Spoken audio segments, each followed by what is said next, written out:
I'm going to talk a little bit about a game that I've been playing. So I've been playing a couple games actually. Let me talk about the first one. The first one is an adventure game. So I'm gonna start the story this way. I've complained about it in the past. I have a considerable drive into the office. It's about an hour and a half to an hour 40 minutes to get to work, and around 2 hours to get home. So I have about almost 4 hours a day. 4 of these suckers. If these are hours, I have 4 of them to get into and out of the office. Right.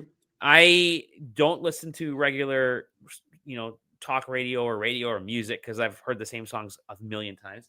Podcasts, apart from the side quest, I don't listen to any other podcasts. There isn't any other podcasts. So I've been listening to audiobooks.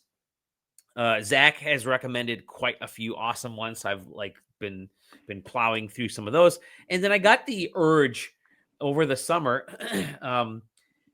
to hop into some Agatha Christie stuff. I'm like, Agatha Christie, I've always been curious about Agatha Christie. And I know Knives Out is, so much of it is based on Agatha Christie's work thematically and just right down to details and stuff.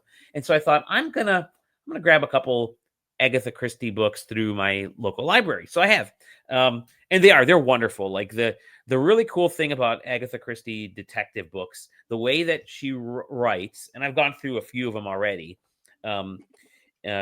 is that they're almost interactive in that you get thrown. So Hercule Poirot. I don't even know how to pronounce Hercule Poirot, the detective hero, is getting.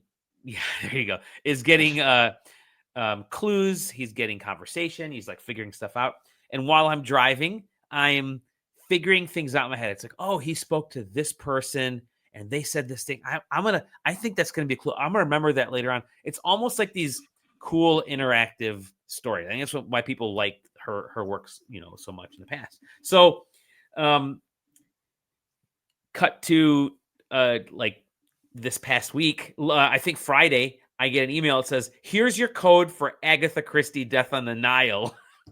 The review date, it goes live on Tuesday. I'm like, oh, okay, cool.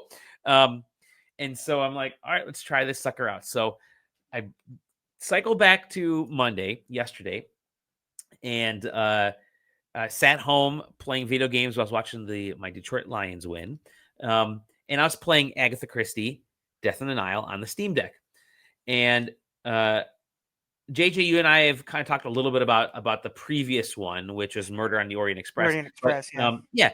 So this game and both these games they're adventure games, and they're sort of the detective style where you're kind of walking into areas and you're interrogating people, and then you get almost like a mind map of clues and notes. And it's okay, this person has this job and this is their secret and this is their motive. Okay, cool. And then you find out something later and you could change this. And then you have the different aspects of this mind map as Hercule is walking around and talking, investigating people and picking up objects and there's some light action sequences, doing certain things that you can start to really fill out this mind map. I love mind maps. I'm going to pull the back there. Look at that. These are all my sticky notes, my living mind map.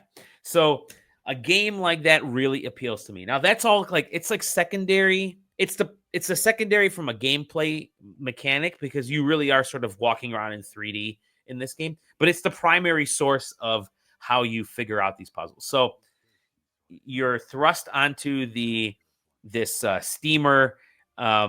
It's interesting because it's the original Death in the Nile was 1930s. Written around that time. Bad time. Well, yeah, but this is sort of set in the 70s because there's disco music. It opens on a disco club scene, and that's sort of the tutorial to get you to figure out how to do the mind map and how to kind of meet people, interrogate stuff, and go through things. It's cool. It's light. It's short for the tutorial, and that gets you right into it. So it's kind of the time framing is different, but it's okay because Poirot looks fantastic. So I'm gonna share. Let me share the video because I've been talking and not showing a video of how cool this game is. Or maybe I have been, and only you guys are just seeing it now. And so you walk around, you talk to folks, you gather information, and you can see the style of the game has that kind of cool 70s vibe, to the point where even the character designs look like almost like they're wood carvings, and that's kind of an interesting take. It's like literally the details are, you can almost see like wood grain in a way in their faces. But it is just a series of puzzles. But what I really appreciate about this is that it's not like an open world style puzzle game where you have to find everything and figure things out and do things at your own pace. No, because it's actually a pretty faithful adaptation to the book. Obviously, the modern setting, and they make some changes and stuff here. But it's faithful in that there's like this invisible hand is guiding you, and you think you have all this open world capability to solve puzzles, but you don't, because if you did, you wouldn't be solving them in the way that Poirot, whatever, Hercule would solve them, right? Because you're him, and then you also kind of take on his associate as well, this female detective that he meets right at the very beginning of the game in the tutorial area. I believe her name was Jane. That's her in the video there. So you tag team to both of them, and you have to follow the beats of who these characters are. So it's not like they're going to give you this big giant open world of stuff to do. There's a semblance of that, and I really appreciated that they're like, hey, we want you to feel like you have total control of how to approach this, but really we're guiding you. We're telling you which direction to go in, and I really appreciate that. I love a good adventure game, and this is like really enjoyable. I mean, I think I cleared it in like, I want to say like 9 or 10 hours, because I played like 7.5 hours, I think, yesterday, and then like an hour at lunch today in my car, and then a little bit when I got home, and I was able to finish the game after that. So really cool. And I think I will say one thing. It's not a game for everybody. It's not like an action game. There is more of that walking simulator adventure stuff. But the folks that are into adventure games, and really maybe the people who are into sort of the literary stuff, I think are really going to appreciate this game, because it does capitalize. It focuses on storytelling and really kind of guiding you towards the plot, and everything else is sort of secondary and almost tertiary towards that plot. And I think it works really well from that standpoint. It looks great. Poirot has some awesome freaking style. And I know everybody on YouTube's going to say, you guys got swag. Yeah, look at that swag right there, man. Dude has like this pimp suit that he's always wearing. He's got like his collar popped open. He's got chains. He's got this. One could say he's hot. Yeah, I say he's hot. But yeah, it's really kind of fun game. I think it's actually a really good weekend play, to be honest. It's something like a Friday and Saturday would be kind of fun to just sit on the couch and play. I play on the Steam Deck. Functions great. I know it's not necessarily set for the Steam Deck, at least in the settings, but I've been playing it there, and it works great. So yeah, I'm enjoying it. Death on the Nile. Definitely check it out. The Murder on the Orient Express one took place in the 2023. So Poirot looks more like an influencer in it, because it's just like, because he's kind of like this, but he looks younger, but still has the big mustache. It's just like, he's a bespoke detective, huh? That's the kind. Yeah, oh geez. No, it's a really fun game. I am pretty happy, actually, and I'm pretty surprised at how good it turned out. So I like this style of game.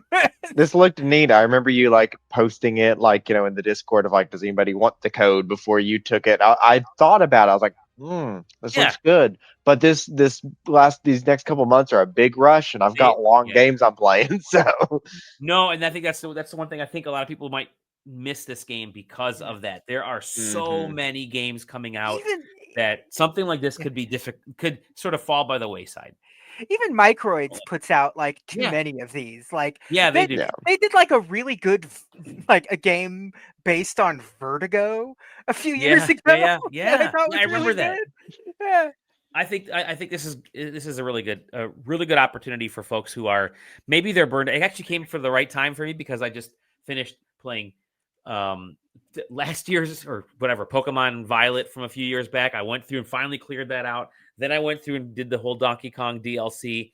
Then I went through and plowed through a bajillion of the old demos over the weekend. I just played old demos and old indies that I had sitting on my Switch 2. And I'm like, I got to go through all this stuff because I need to clear up space because I'm out of space. Got through all that, had my taste test, and then I'm like, all right, I'm going to play this on the Steam Deck. And yeah, it felt really good. So I could definitely recommend that.